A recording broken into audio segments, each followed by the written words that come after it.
Hello दोस्तों, आप कैसे हैं? उम्मीद है मस्त होंगे, स्वस्थ होंगे। और मैं हूँ आपकी रीता। मेरे यूट्यूब चैनल पे आपका स्वागत है। और मैं गाने जा रही हूँ कजरी की। जैसा होगा कमेंट में जरूर बताइएगा। मेरे चैनल को लाइक करें, सब्सक्राइब करें, कृपया आगे से आगे बढ़ाएं। कैसे खेले जे सावन में कजरिया, बदरिया घेरी आइल नदी। कैसे खेले जेबू सावन में कजरिया, बदरिया घेरी आइल नदी।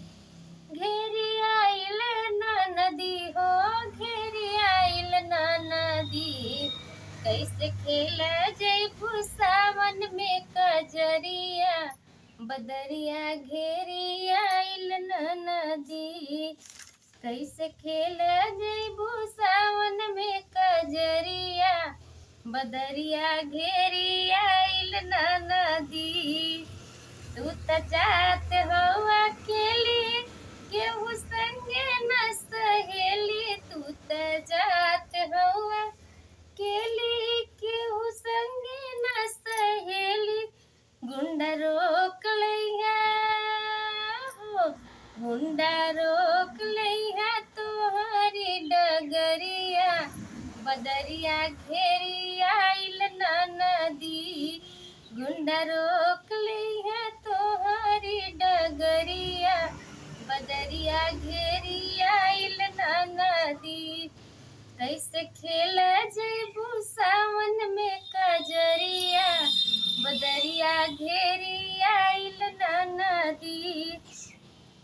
भौजी बोले लू तू बोली, सुन के लागे हमके गोली। भौजी बोले लू तू बोली, सुन के लागे हमके गोली। काहे पड़ल बाड़ू हम नगरिया, बदरिया घेरी आइल नदी।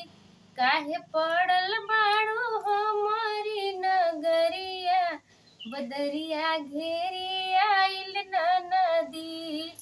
कैसे खेला जयबू सावन में कजरिया, बदरिया घेरी आइल नदी।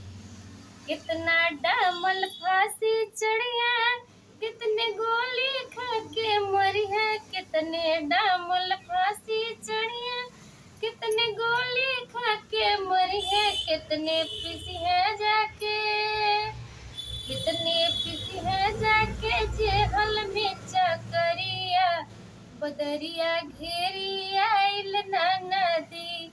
कितने पिसी है जाके जेहल में चकरिया, बदरिया घेरी